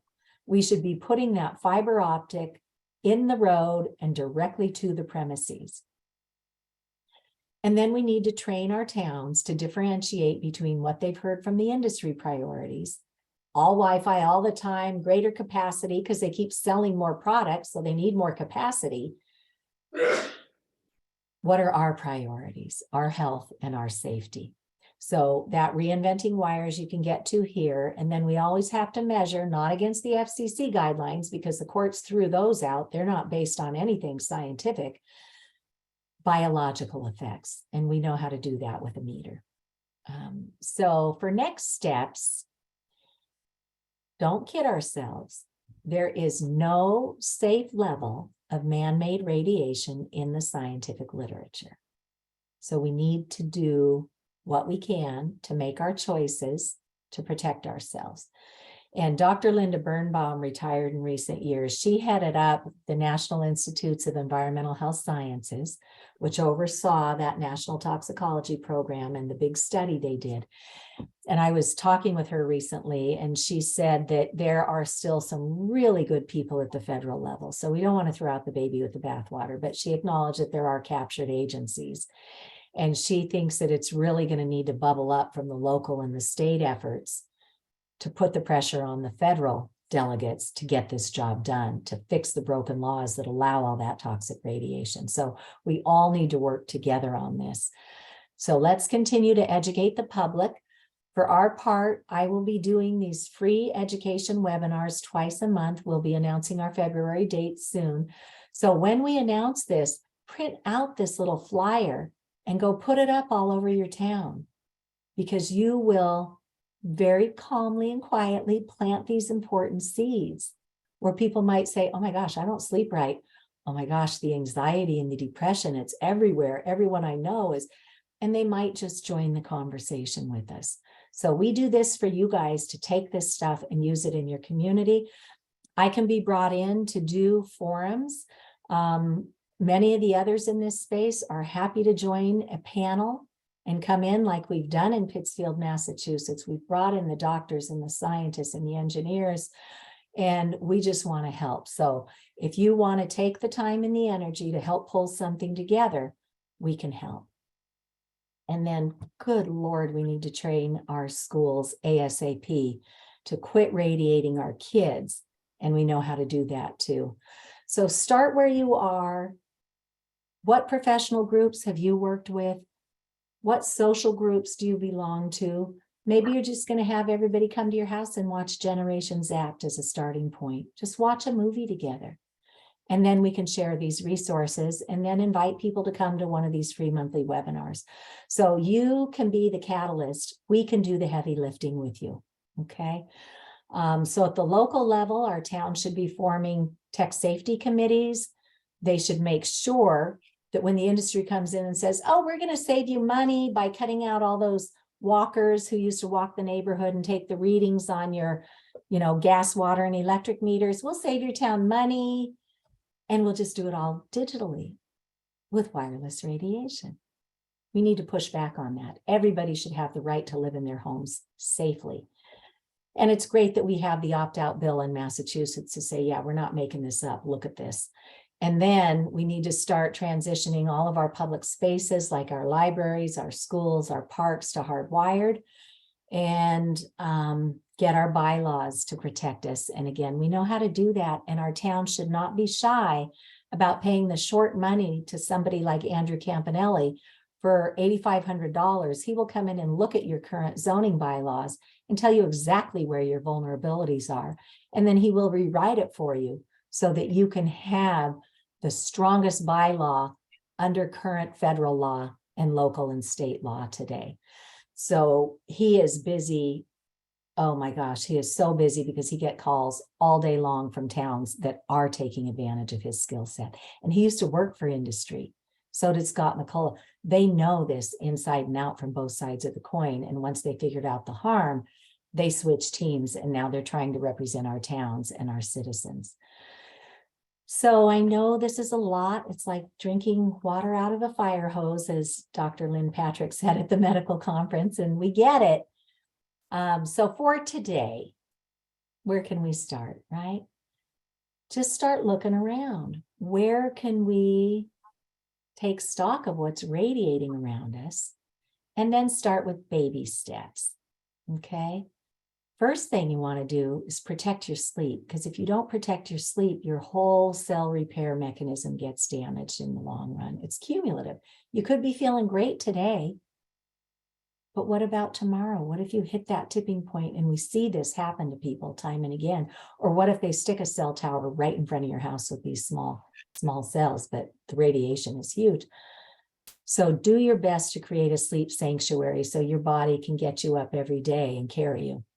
And then start transitioning to Ethernet cables and adapters, not rocket science, folks. And then for your mobile devices, keep them in airplane mode as much as you can. And then, like I said, resources everywhere. The Environmental Health Trust has developed a whole library of fact sheets. You can just go pull these down and print them out. And they're appealing. They've got a checklist for the people who become sick, all the added places you need to be looking out for yourself. But we know how to get there. So please take advantage of these resources. And thank you for joining us. You can get to New Hampshire for Safe Technology on their Facebook page. We have one too at Massachusetts for Safe, but I don't spend a lot of time on social media. Email is best. Here's your New Hampshire one. Here's ours for Massachusetts. And then our website has a lot of resources at Massachusetts for Safe Technology.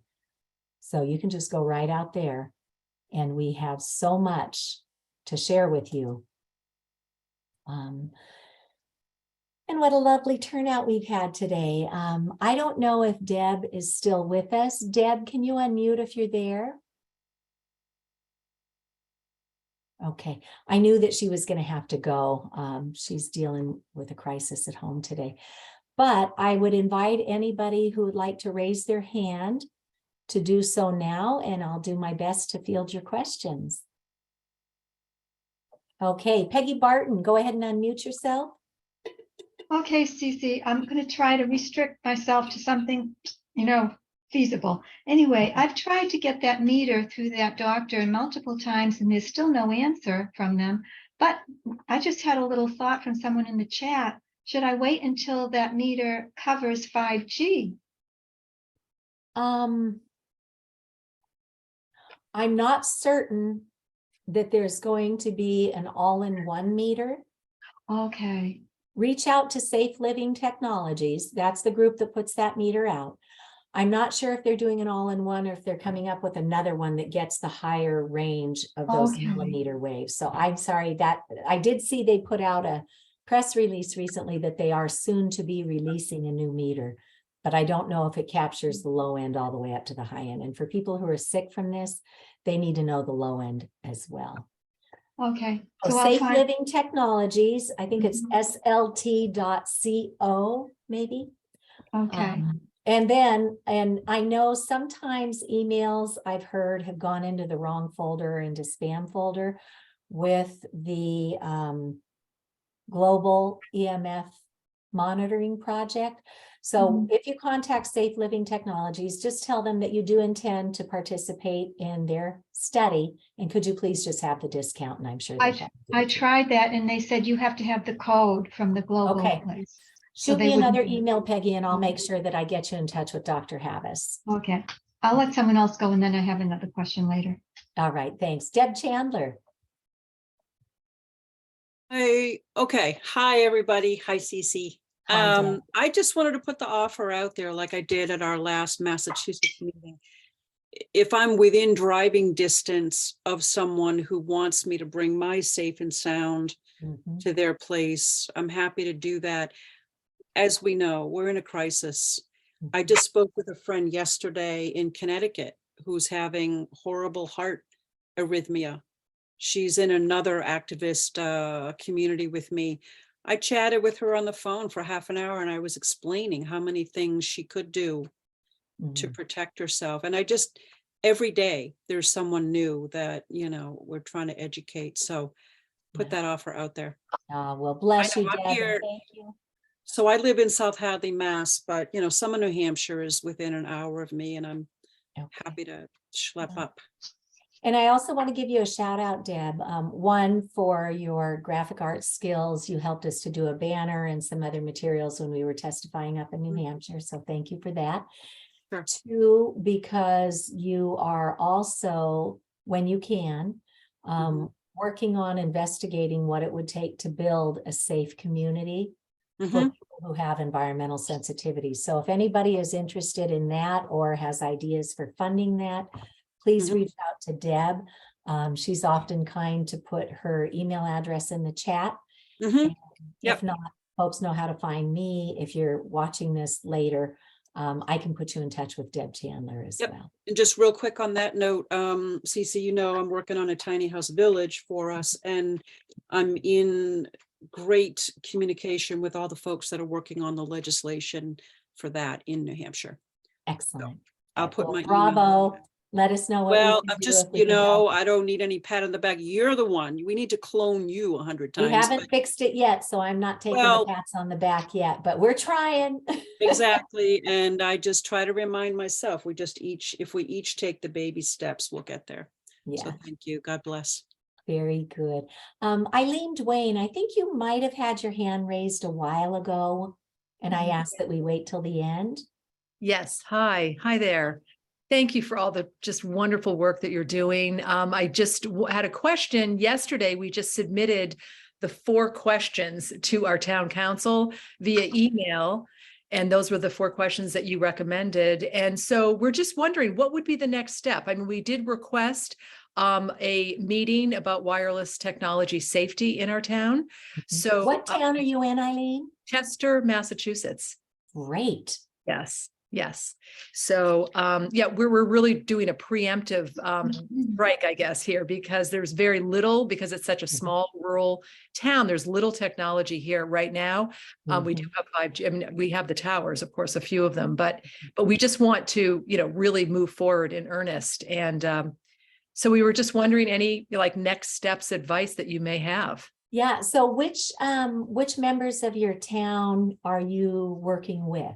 Well, we haven't started working with anyone yet, but we sent Okay. out an email to the Board of Health, Excellent. to Planning and Zoning, Mhm.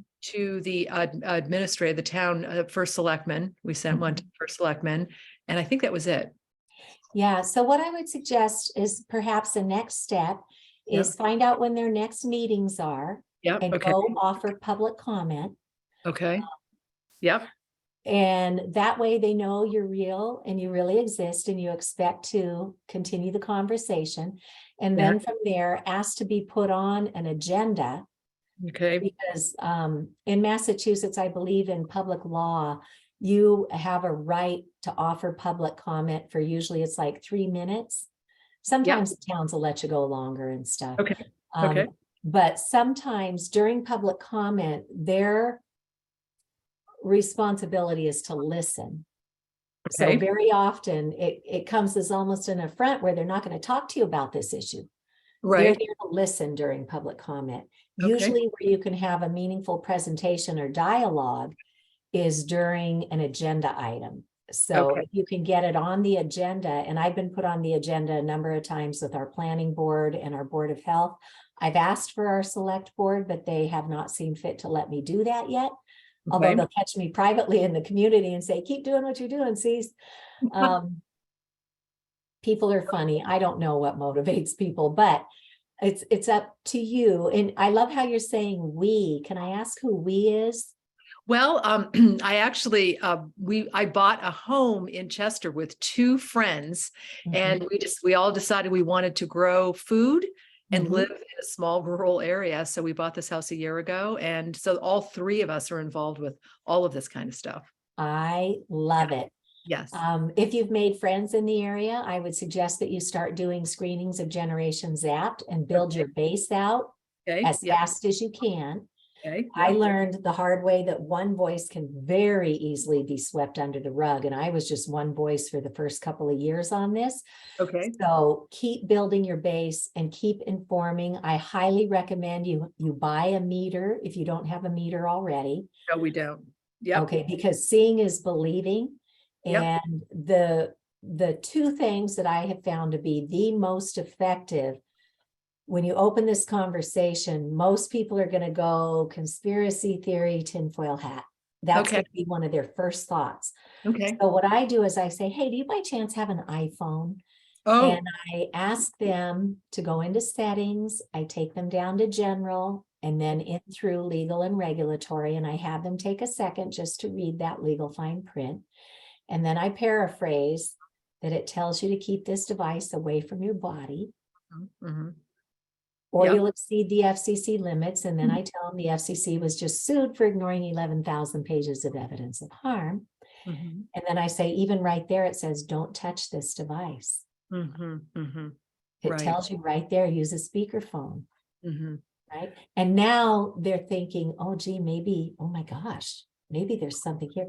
And then I take out my meter and I say, hey, would you like to see what this invisible toxin looks like? Shirley does the same thing. She's over there miming her meter.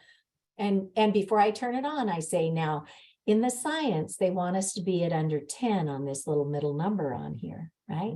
Okay. And then I turn it on and it goes, right? Makes all this noise, it bells, it whistles, it chimes. And then I say, do something on your phone that you would normally do. Mhm. And then we see it go thousands, hundreds of thousands. I've seen it go to 2.5 million, which tops off my meter. Oh my goodness. Yeah. The new stove my husband bought, Oh, It's a smart stove, as it turns out, but he got a floor model and he got a really good deal on it. Uh-huh. So the thing shows up in my kitchen and I look up in the manual, how do I turn off the radio frequency?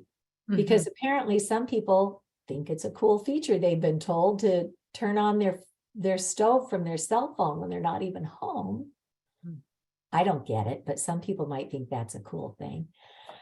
I put my meter up to our new stove, 1,090,090, Oh my goodness. and we want to be under 10. Oh God. 1,090,090. So I pull out the manual and I find that RF exposure disclaimer that came with my stove, and it says stay 20 centimeters away. And I'm like, 20 centimeters, okay, math, that must be like 7 or 8 inches, right? Shirley's over there cooking from the middle of her kitchen. Like, this is so ridiculous. So a girlfriend of mine bought a smart stove when they built a new house. And from her settings, we could just find those antennas and turn them off. And then I measured and it was safe. On my stove, not such luck. So I had to call for a service call. This guy comes, he's not very happy with me because I wanted to show him that my house is usually at 10 or less, and he really didn't want to hear anything, right? So he went out and he waited in his van for an engineer to call him back because their tech support doesn't know what to do with this. So he comes back and he takes off the back of my stove, and right behind the digital display is the motherboard. And right next to the motherboard was this other little tiny board. And all he had to do was go,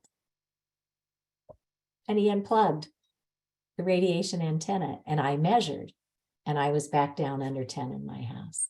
Excellent. And that rude man, as he was walking out of my house, he apologized and he thanked me for letting him learn something that day. And as he was walking out through my garage, he says, by the way, I would never buy a digital appliance. And I said, what do you do? And he said, I go online and I find a good solid appliance that I can fix.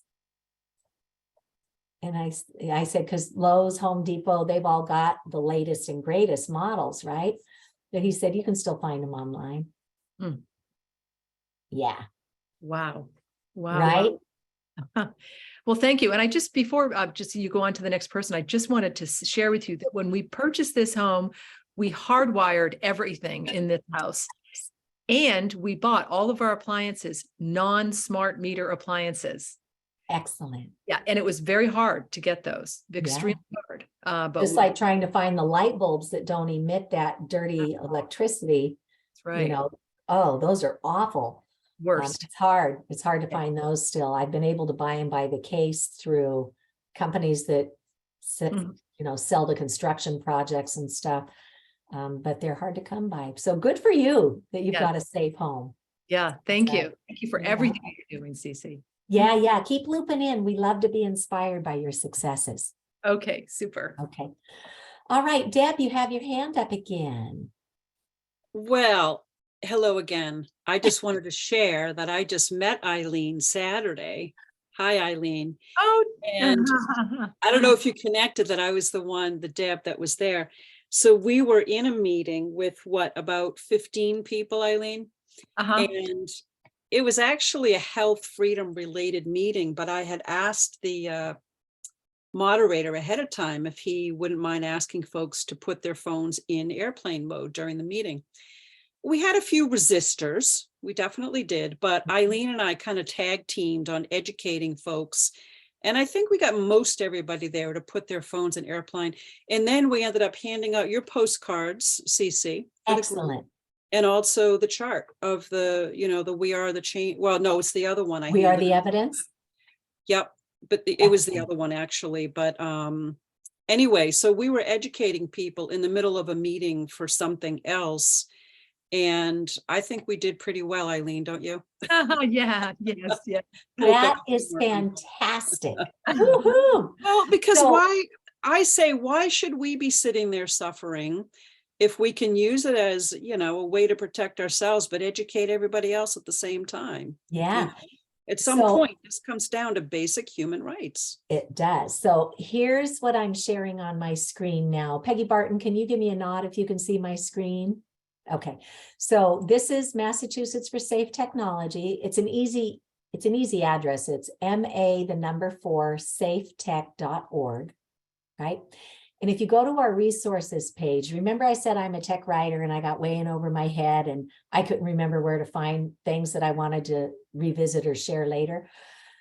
So these are all the pages from my personal research repository called Understanding EMFs. So you can refer people here. I use lots of white space because I know this issue is overwhelming. So we try and give people room to breathe. So just know that those resources are there for anybody. And like I said, I have a page in here for municipal leaders. So Eileen, that might be one you want to go pound around and see Thank what's you. there. Thank you. Yep. So that could be helpful. Generation Zapped, you'll find on the documentaries page. There's great books, great videos, all sorts of fun things that I've been gathering along the way. But I also want to take you over to my Take Action page. And I'm just so jazzed with this feedback, you guys, because we're inventing, we're pioneering all this stuff. We don't know if it's really going to work or not. We like to hope it will. Sometimes it does. Sometimes we learn something different to use a new approach. So on our Take Action page, what Deb was just saying is that our friend Chuck over in Framingham, whose leg went jiggity, the nerves were being damaged. He eventually figured it out. It was from his cell phone. So Chuck has kids and he works on this issue from time to time, but he's a graphic artist too. And he was so gracious to design our little Massachusetts for Safe Technology cards. So one side says, learn about wireless radiation. The other side says, protect yourself and those you love. So anybody who wants to just have something in their hands so that you don't come off as like a total whack job when you open this conversation, you can print out our cards here. You can just take them to your local printer. I order mine sometimes through Vistaprint when they're doing a 50% off sale. And then I've always got them with me along with my meter. And when I start this conversation, I have something to give them where they can go do their research later, right? So that's where folks can get those. You just download them to your computer, side A, side B, and then either put them on a flash drive and walk them down to your local print shop or upload them to whatever website you might do printing services through. And so our friends at Americans for Responsible Technology lead us there. And here's the steps that they've got and the toolkit that they've got. Sometimes we're back here scratching our heads going, I don't get it. I know these people, they're good people. What is going on? Why aren't we fixing this? Sometimes, like out in Pittsfield, they've had to do Freedom of Information Act requests. There's a law that says for any of our public servants, they create public records with everything they do on our behalf. And so we have a right to know what those communiques are. And so there's some information here if you have to go say, I want the records pulled for all the conversations that have gone on regarding wireless technology. And by law, they have to pull those and give those to you. They may charge you a printing fee or something, but by law, they are legally obliged to give you those records so you can piece together what's going on. Out in Pittsfield, for example, we are so excited that the Board of Health chairman was a pediatrician. And he had children vomiting in their beds in their district when that cell tower got turned on. So we were all sorts of excited going, woohoo, a pediatrician's going to get in there and fix this problem, get those people safely back in their homes. He wanted nothing to do with it. And that was discovered through the Freedom of Information Act request. He's now gone because of peer pressure, public pressure. And thankfully, a nurse came back to their Board of Health. She had fought General Electric and environmental pollutants that they had fought, I think PCBs or something years ago. So she understands the corporate playbook and the big tobacco playbook. So you never know what you're going to get. And if things aren't making sense, don't wait for others. Get in there and figure out what's going on and use your legal resources, and most importantly, keep building the grassroots, because that's where you have the power to make the change in your community. So, and I always like to say, be the kind of person you'd want to play in the sandbox with, right? Don't be in their face, don't be rude, just be polite, professional, and fact-based, because I've always found we catch more flies with honey than vinegar. So I'll stop sharing. We're back up to the top of our second hour now. Any other questions? Peggy, I know you had another comment you wanted to share. Unmute, hun. You just mentioned dirty light bulbs. Are you talking about those curlicue ones or LEDs? More so the curlicue ones. LEDs are getting better, but you could do a little bit of research on that. Maybe go out to the Building Biology Institute and see if they have a fact sheet on that, because that's But- one thing they often But have people the switch out. kind you get are the old incandescent. You think those are the safest? Yeah, Yeah, so I've thank heard you. some of the halogen lights, LED halogens might be coming up better, but I personally haven't gone there yet, so don't take my word on that. No, thank you, because I have a bunch of light bulbs I need to replace. You caught me just in time. Oh, cool. If I may chime in, I believe they have outlawed the incandescent as of this month. They Oh. outlawed the sales of them. That's what I heard. So just beware, and you may need to order them online instead of at the local Home Depot. Okay. Thanks for that update, Deb. One other quick thing is that little flow chart you have with you get the router, the shielded cable, the Ethernet. So I went to Staples. What are you talking about? Shielded cable? Are you a corporation? That's not for home use. How do I know if my cables are shielded, or how do I? It'll say shielded right on it, or it'll have an S for shielding. So in our building codes, commercial builds all have to use shielded cables, because that cuts down the dirty electricity, but that's not what's in our code for residential builds. So I might have to order those online or something. Yeah, yeah, I suppose.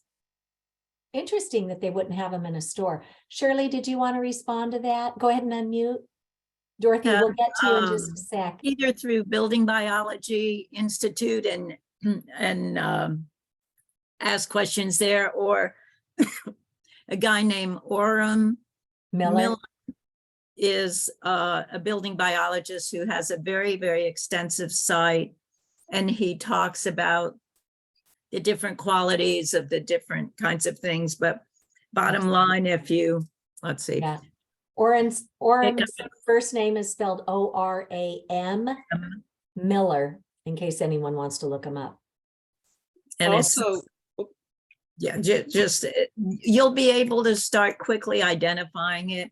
It'll have a metal casing in whatever equipment. It'll have this little metal piece, so you can. Mine are all plugged in, so I can't. Yeah. Show you, but I stripped one day to see what was in there, and it's literally just a little metal, a little foil liner around the wires, so the dirty electricity can't bleed out into your living space. So that's why, if you're starting fresh, you start with something shielded, so you're not introducing another man-made form of electromagnetic field. Orem's very good at discussing what things he's found that work well and what are the exceptions, and what, so his work is very. These guys are such good guys, and I think he's one of the instructors at the Building Biology Institute too. Really good guys. Dorothy, you've been very patient. If you want to unmute.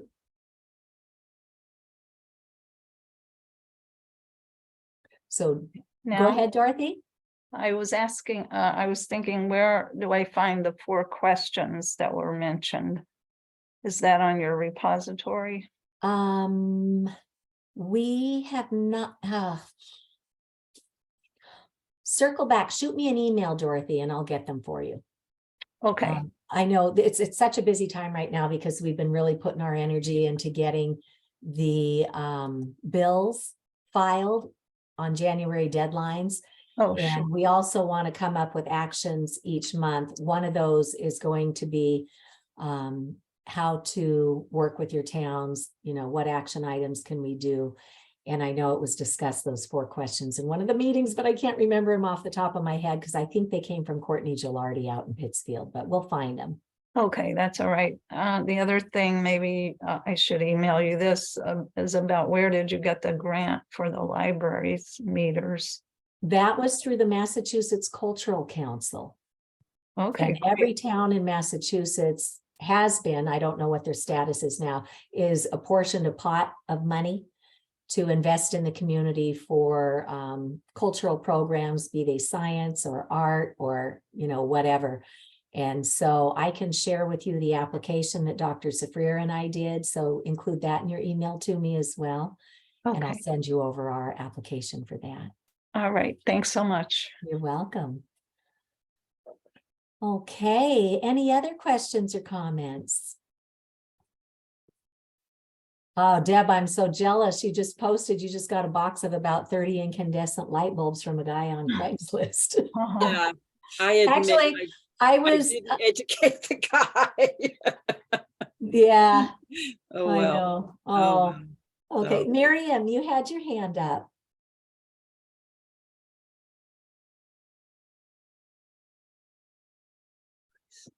All right. Miriam, if you want to unmute, you might be over there trying to figure out how to do that. It's Cece, I just wanted, oh, is she coming on? Okay. Yeah, Yeah, she is. right, can Hold you- that thought, Deb. Yeah, I was in the hardware store and they have cell phones in the hardware store and they're communicating in the hardware store with cell phones, just across the aisle. And I'm seeing that in a lot of stores, of course, along with restaurants. And I'm thinking maybe that might be someplace to start. Yeah, and so, having a stack of some information card, whether it's ours or, whatever place you're from, there's a lot out at Environmental Health Trust too that you can have printed up. But having something to just hand to people when you open this conversation, because they're in the middle of their busy day. So Yeah, they're not going to be able to take a lot of time to talk with you. right. But yeah. if you have a meter in your purse, Yeah, I you can always show them do, the I do. radiation. Yeah. Yeah, that's a Yeah. great way to start the conversation and then give them some place to come learn. And that's why we're doing these 2 free webinars every month now. So everybody can always come get up-to-date information. Oh, good. Yeah, okay, thanks. Awesome. That's a Miriam, good what idea. town are you from? Yeah, I'm in Ashland, Oregon, so I'm way Ah. out of your venue and everything, but Yeah. I've gotten so much, good information. And yeah, having the card, because when I was thinking of how to approach, I didn't think about having something to hand them. Yeah, it keeps it Great. real. Yeah, Yeah, thanks. You're Okay. welcome. All right. Deb, did you have something else to add? I just don't know how many newbies are here that don't know that they can save the chat. Oh, And if good you point. want to just run through how they can do that. Yeah. And So, also, will it be included in the recording? I don't think we've done that in the past. These are done by New Hampshire for Safe Technology today. That could be changing in the future, so I don't have control over that. But save it for yourself, and then if others have questions, they know where to find us. So Yeah, for and I anybody who noticed- doesn't know, down at the bottom of your screen, if you click on the chat,